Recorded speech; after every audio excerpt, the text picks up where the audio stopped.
Hey, this is Bernie here at Bazzano, Alberta, home at DJ and the A1 Hotel. Like I was telling you on one of my other videos. I'm here, and it's kind of windy. I'm going to step inside my car and talk to you, but I wanted to see the airport in the background there. That's the Bazzano Airport. See how the fucking airport swather-like buildings that hold a big combiner swather actually got little airplanes in them. Cessna and little charter crafts, I suppose. That's the one nice advantage of a small town. You got a little small community airport. We'll just get in the car here. It's kind of windy. I know you can't hear me all that good when the wind's blowing. My I Am Bernie May video didn't turn out all that good back a week or two ago because of the wind, but it's pretty real because you know, the reality is you're in a wind. You in the business world are in a wind right now, especially with COVID. But even though global profit margins have been down in the last decade or so, you know, trending that direction for 20 years, you are in a wind because of COVID. And I think the clue here is just to not go broke and, you know, get in an economy of keeping your business wind for the future, knowing you're getting some government support. They've promised it for business and employee level, and they're making good on that and delivering on the promise, both in North America, Canada, and USA side. So keep your business proposition and propelling forward in that kind of momentum, which is obviously quite slow, but you gotta be just thinking about the future and staying afloat, and that's the goal right now. You know, DJ here probably can't get his rooms booked up. I just drove by the hotel and nobody's there, and some of these places are shut down. They're not even keeping a maid to run the place. Well, they're wherever on a holiday, I suppose. Might as well take the holiday if you got the cash.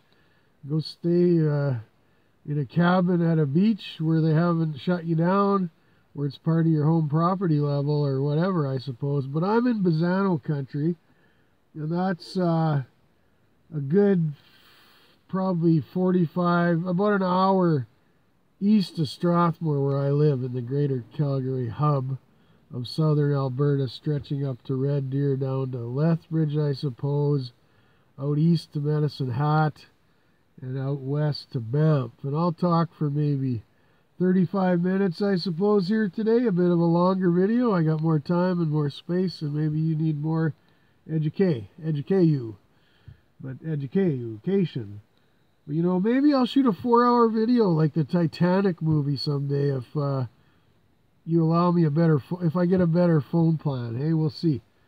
But I'm in Bazzano country, and one thing I can tell you, it's April 25th today, and I saw my first field activity going on today, and that was a tractor pulling looks like a set of harrows or something. I couldn't see. It was pretty dusty. He might have had a harrow packer on there or something. I don't know what he was pulling. I didn't look. I was driving, but I saw the dust flying, and he was giving her with a little small John Deere tractor. And that's April 25th. That's the first of often by April 16th, guys are starting to seed around here. It's like, you know, that Herschel area, Rosetown, Herschel, where I worked near where I grew up. There was a moderate climate change between Landis and Ruthilda and Herschel, and they were more in Herschel, like southern Alberta, early. The climate patterns and the soil, and the way the soil dried up, you got ready quicker and away you went. And we're used to that here in southern Alberta where I live now. And but this year we've had a long, cold, snowy, wet spring, but once it gets going, it gets going. And the guys will be starting here before too long. And further east of town where I live, out by Bazzano here, it's drier yet, towards Medicine Hat, I suppose. So they're going to be going. They're going a bit, and that's good to see. We want to have a prosperous farming year. We need the food system to equate itself, I suppose, to get going. And there's a few minor blips going on in agriculture. I've been talking about that, you know, and there's not much you can do about it until they get people COVID tested and make sure. I mean, they're complying, but some of these regulations are, you know, it's quite small in the big picture of life and eternity and all that. And we got to get through it, and guys are wanting to do that right. So, anyways, I'm by the Bazzano Airport, and like, this is the end times, eh? You know, I've talked about that a lot on my timeline. And you never know what might happen to societies and governments and economics of economies and things, businesses. Things could crumble to the point where society doesn't turn back. You just don't know. Well, if that was ever the case, a little airport like this is good to know. If major airports were shut down and you couldn't go anywhere and you had to, let's say for certain you had to get a box of oranges from Mexico up to your good Aunt Sue in the Calgary area, I suppose. You could fly in a little charter flight to the Bazzano Airport, I suppose. And we got one on the farm side, on the west side of Strathmore, where there's still farmland touching into the city. About 9 miles out, I suppose, something like that. A little private farm airport. So there are ways to get around if the economy ever got into an apocalyptic structure where there was no more society as we know it. And you got to throw away your old TV set right now about life and think different. I've educated you a lot on eternity and the big picture of that. So you transfer from one life to the next as you believe, and it's that simple. You just keep doing what you do in this life until the next life comes in eternity. But if you had to get around, because you're fulfilling your promise of staying here and doing the best you can on this earth till it's done on this side, temporary life, I suppose, there's ways you got to do things. Some guys will be hunting venison and game and ducks, I suppose. If economies crumble, you just don't know. I've educated people. I've warned everybody a little bit this week and month about the food system. Get some equate to canned goods. If there's a blip, then you're covered and ready. If things slow down and there's a turmoil and shortages, I suppose, you got some, and that's good. I grew up in Saskatchewan, way to the east. About another probably couple hours is the border cut off. They're talking about reopening soon. It's a sparse population out there. They maybe have 1 million people living there compared to what, 4.5 to 5? I'd have to add it up. I haven't looked lately. In Alberta, and it's a lot of oil prosperous here of times of old. We're struggling now, and in the new day, and of course agriculture, just like Saskatchewan, primarily agriculture and potash mines and some diamond mines up north. But you know, and good lake fishing. Saskatchewan, I suppose northern Alberta a bit, but more so Saskatchewan has good freshwater fish you can catch. Guys hunt. And, you know, you can even hunt if you're poor, if you can get a gun and get access to it. One of the things we did when we were young, and I was telling Dean, my neighbor, about this the other day, we used to dig holes in the ground to hide. That was common, dig a pit, hide for geese hunting. But when farming started, farmers got more mechanized and bigger operations. They had these big round bales. Well, then we got the idea, or somebody did, to wrap a big spool of wire mesh fence, like you see a gate around a security yard, and then put straw in it so it looked like a round bale.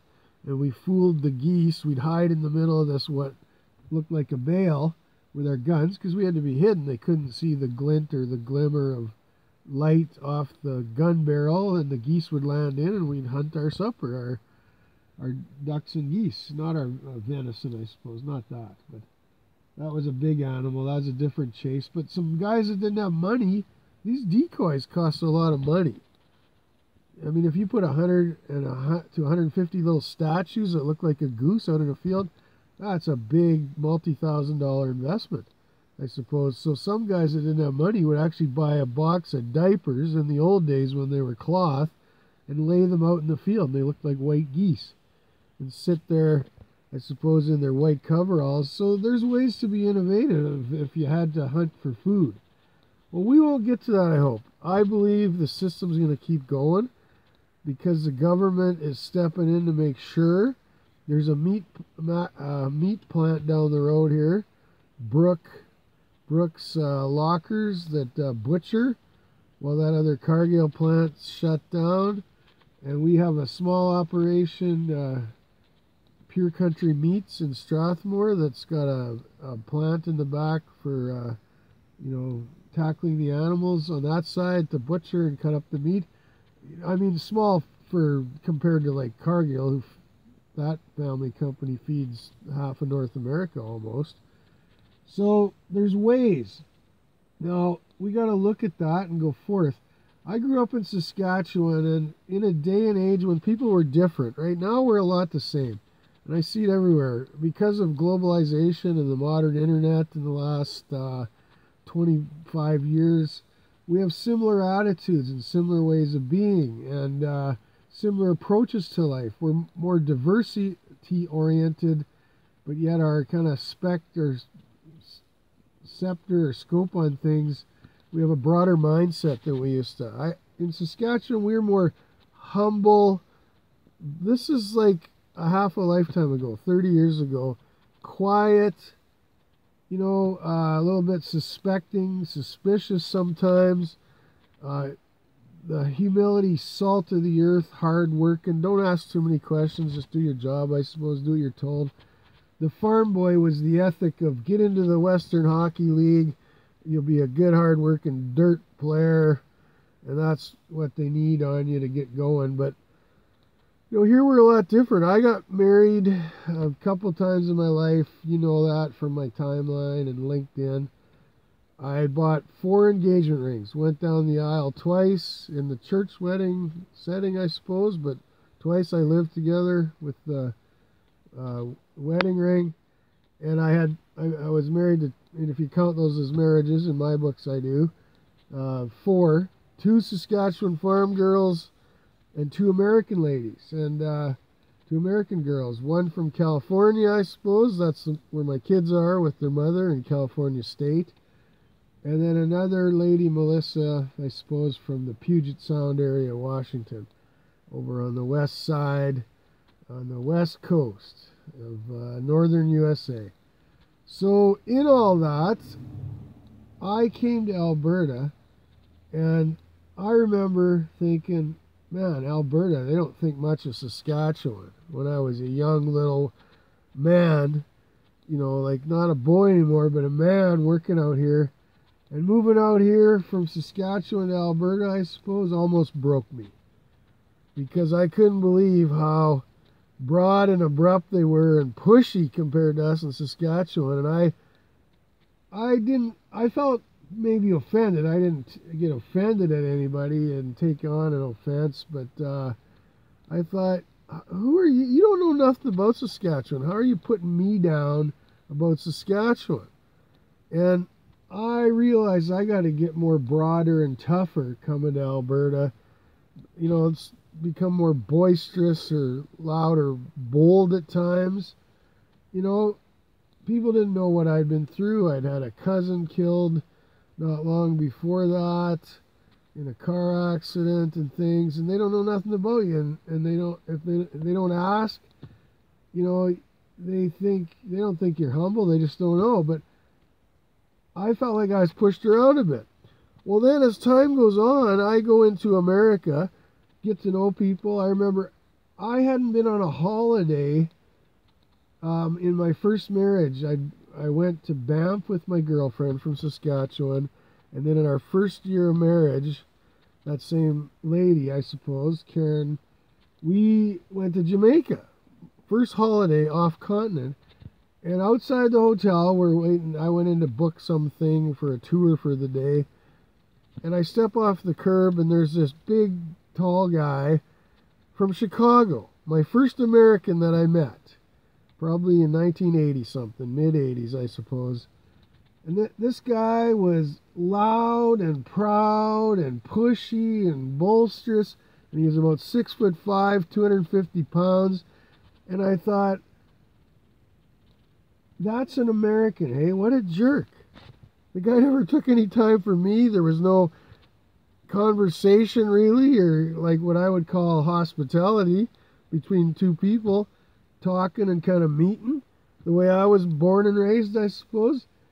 So I thought, so that's an American, okay. And I didn't think much. Well, then as I started to travel more and go on my backpacking and trips and stuff, I met a guy by the name of Chris Young. And Chris was a good guy.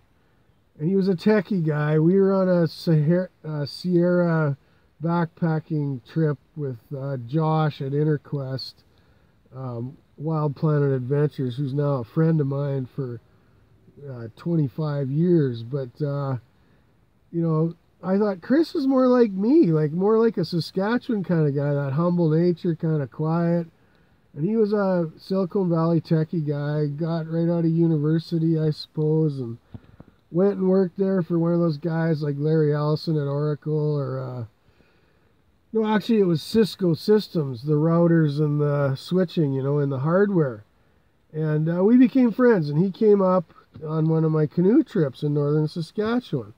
And this message is about forgiveness. And you got to think about that. I introduced him to his wife, Kim, from Chicago, because she and I met on a different trip of Josh's down in Belize on Y2K year, 1999, and they both ended up coming on one of my canoe trips. And anyways, they met, but Chris was like me in that he was kind of quieter and humble. But, you know, he had worked in the high-tech trade and right out of college, and these guys, and I said, well, what are you doing? And he says, well, I'm kind of retired.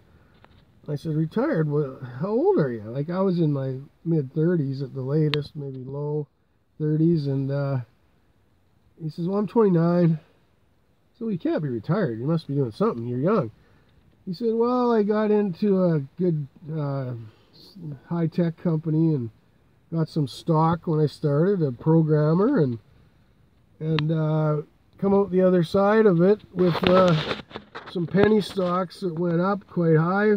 A lot of those in the mid-90s, it was the tech boom when, I mean, the internet was just getting released to the public from the private military and stuff like that.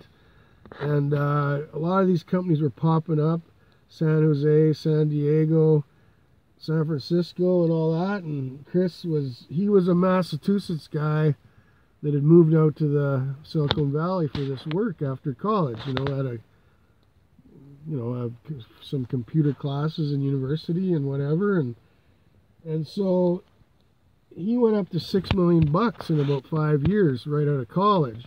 So he quit, and so I never told anybody that, you know, and like, so Kim and him meet on my trip, and they're both my friends, and they don't know each other, and Kim was a waitress. And this is the kind of guy I am, okay? I thought they really hit it off. And Kim kind of liked me, and but her and Chris were really connecting too.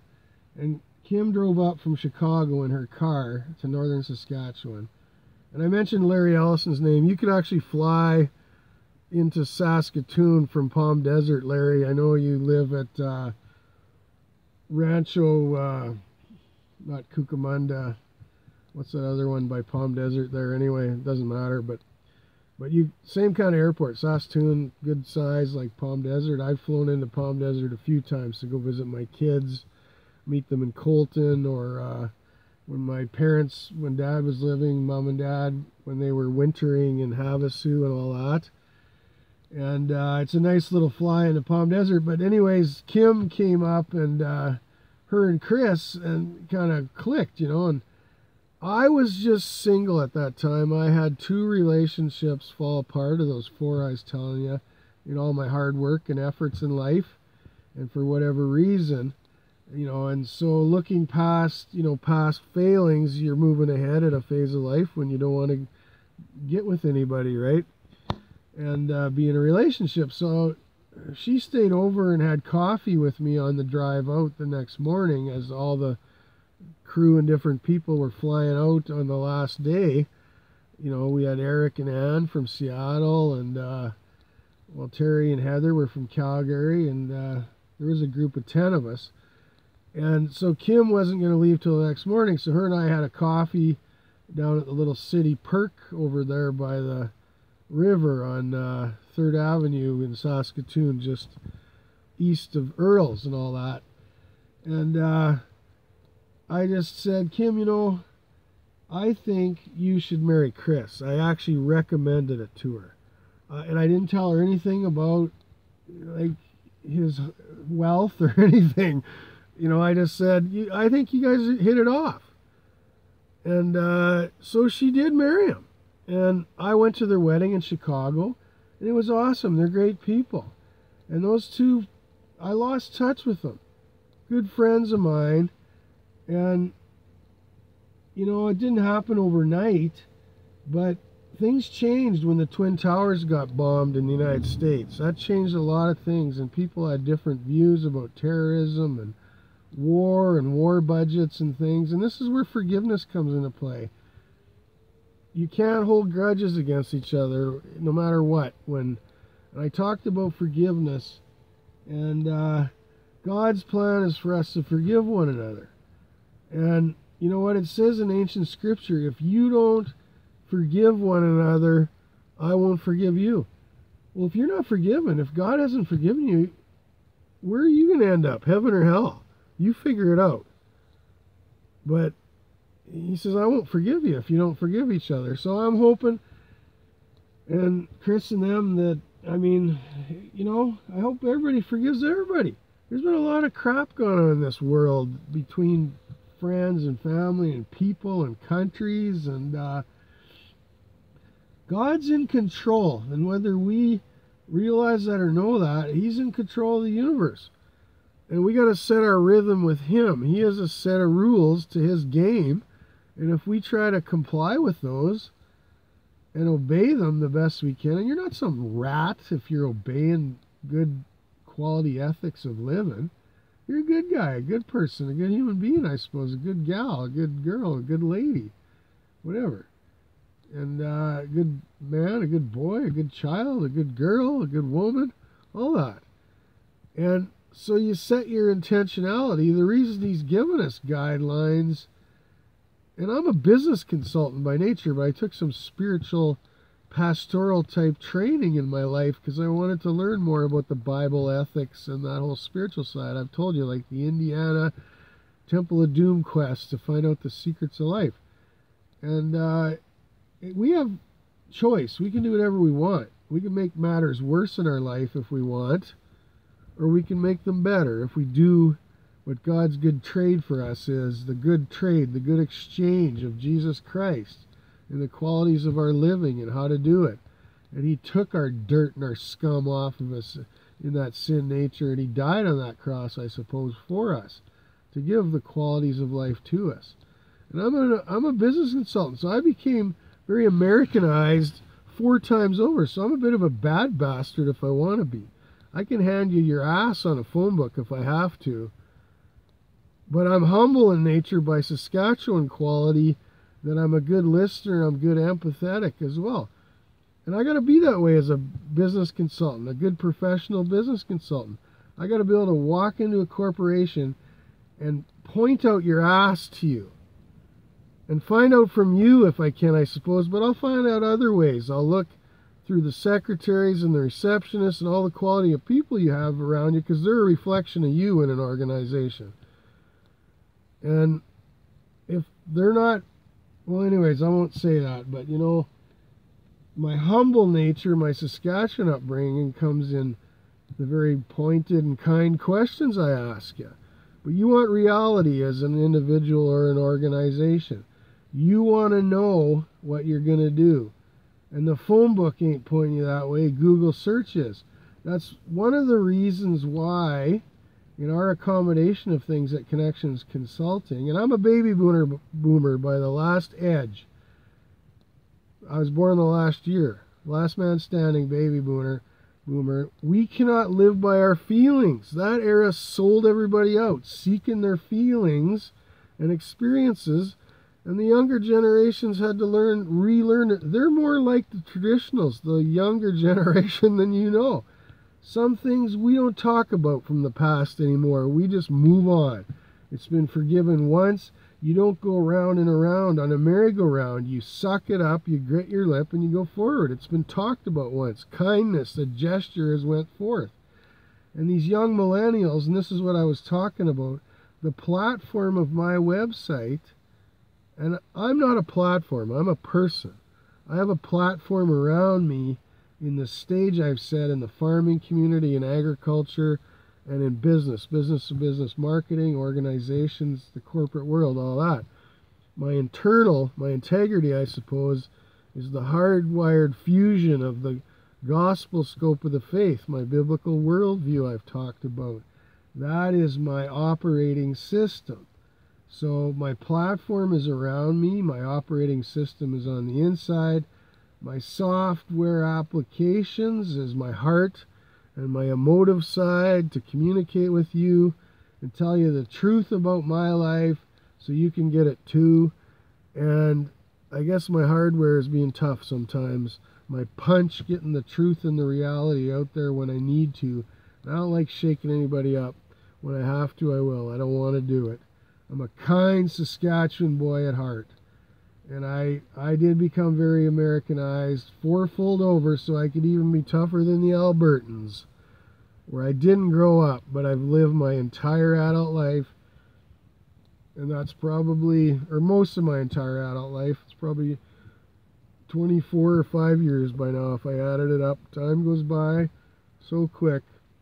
But the platform we've built our website on at Connections Consulting is on social media. It's a social media interconnected platform, and it's going to keep growing as we get our edge out in the market there, I suppose. But the reason and the purpose as to why we've done this is the younger generation is very social media oriented, and we love them. They're our flavor of life. Oh yeah, not. Well, of course they are. They're the human being of us. They're the next, and they're the next generation, and the millennials will rule this world if there's anything left of it, if they listen to us, me, the last edge baby boomer. Well, Bill Gates would be a baby boomer too, you know, Bill Gates. But I'm talking from the edge of that on down, and I know Jeff Bezos wants to give money to education, and I accommodate that. And I think that would go well with some of the programs I got planned for inner city youth and, you know, some of the rebellious that didn't have a chance in life, as we educate our Life Pro system and our good qualities of principal leadership. But the younger ones are going to rule the earth as they listen to us on the last edge of boomers and the Gen Xers. Those are the level of age of people teaching now to these young millennials, and some of them I'm seeing are rising up, and they're getting tough and strong again. They're not laying in bed wishing all day I could just die, there's no purpose to life. They're having an edge to them, and that is good, because we need that sharpness and that edge. So they're accommodating to me, not on my social media platform of my website.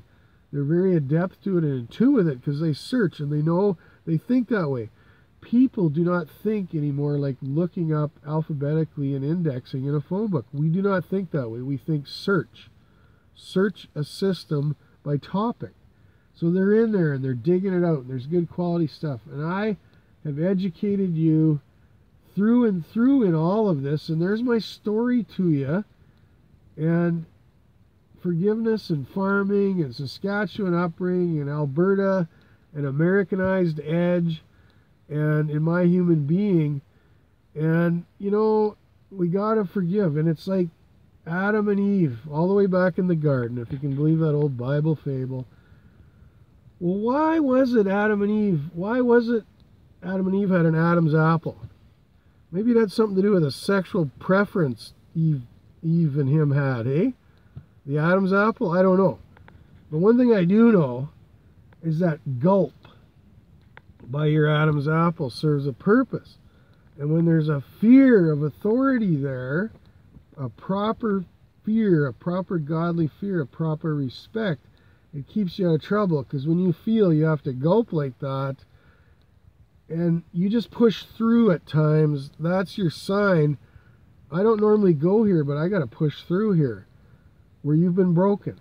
I was broken maybe in my move from Saskatchewan to Alberta. I've been broken by women. I've been broken going down to America and meeting Americans. And all these things added up. When you're meeting new people, you can't not, you have to meet them. We have to continue to be social in nature to survive as an economy and a society. So if you feel nerved up by this, you got to gulp that Adam apple down, and we'll get through this big wreck of our economy and get on to the other side and continue to commune as a communal society, and the economics of that, helping one another out, the love and the prosperity, the kindness, the world humanity, the harmony, all the avenues of it, the system even of ecology and climate. And I know Elizabeth May, I give her a bit of a hard time. We got the same last name. She's not related to me, but I'm a friend of all. That's the way Jesus was to sinners. Well, I figure, why can't I be a friend to all too, right? That's a good, accommodating way to be.